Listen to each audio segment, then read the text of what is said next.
in 1981 when Victor Ortiz, one of the founding teenagers, stood up in front of 300 young people who we had gathered together in East Harlem as the East Harlem Youth Congress. And he said, "There's a lot of love in the Youth Action Program, and someday we're going to spread it around the world."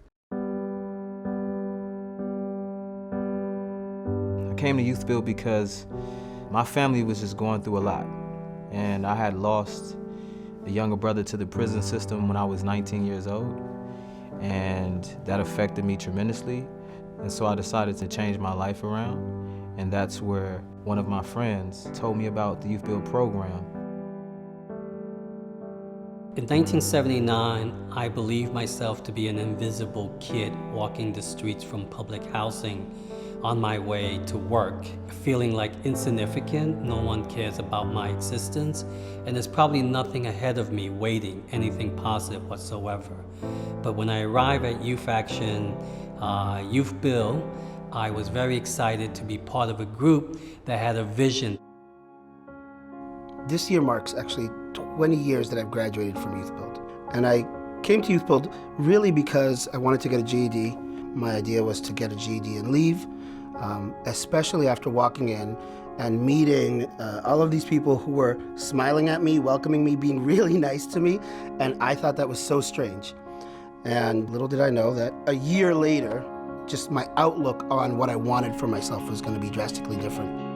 When I think about the way that Dorothy has impacted youth over the last 40 years, I can't help but remember in 1978, her asking young people in East Harlem, if you had adult support, what would you do to transform the community?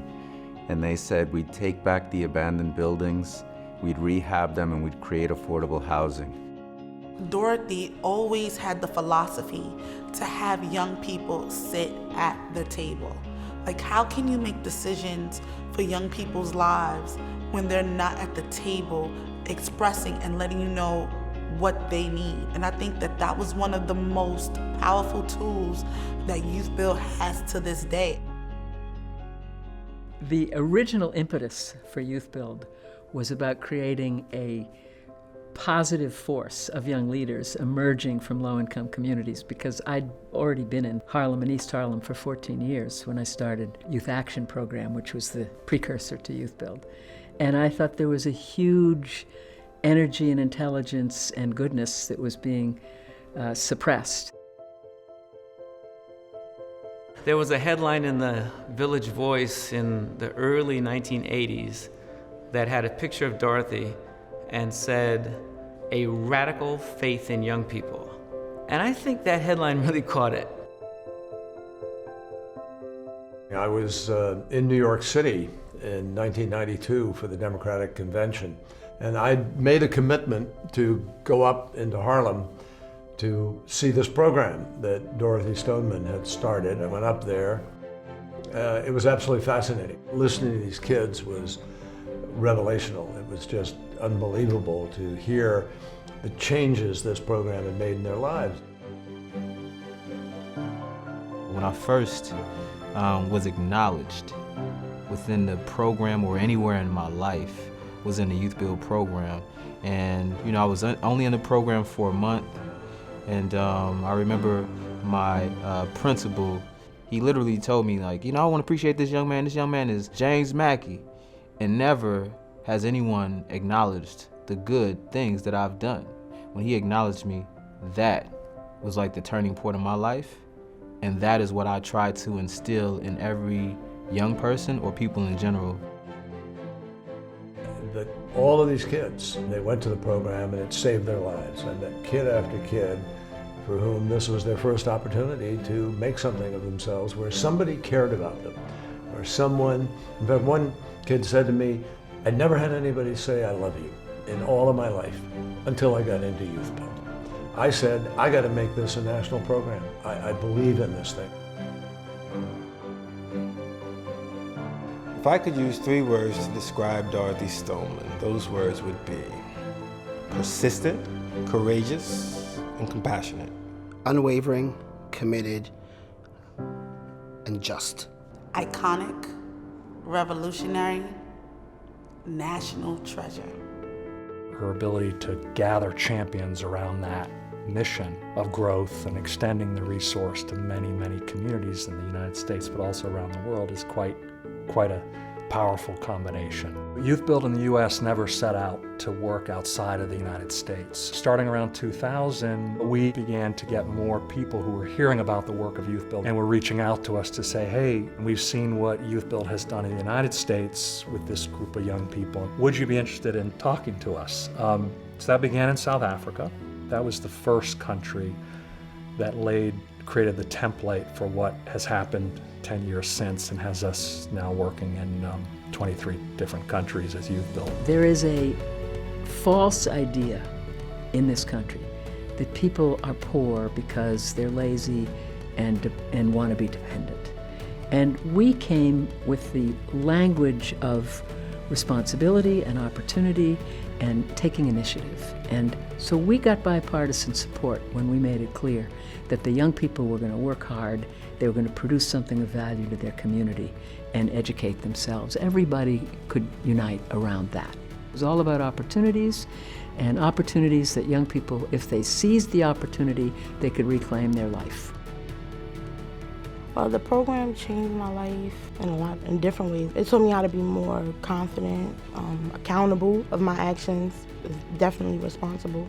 By taking on these construction skills, so I can use that in anything for any job, like for a construction job, especially when I receive my AmeriCorps award.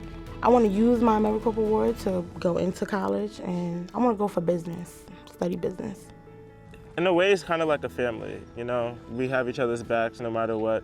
If we have trouble with something, we help each other, especially when it comes to in-classroom stuff as well. Overall, I'm just glad to be part of YouthBuild, because without YouthBuild, I really wouldn't have a, place to go to. One of the things that sets YouthBuild apart from any program in this country is the power of love. What YouthBuild has taught me is to not only learn how to advocate for yourself, which I've been doing my whole life, but how to advocate for other people. And when there's something that's wrong, how to take action and do something about it.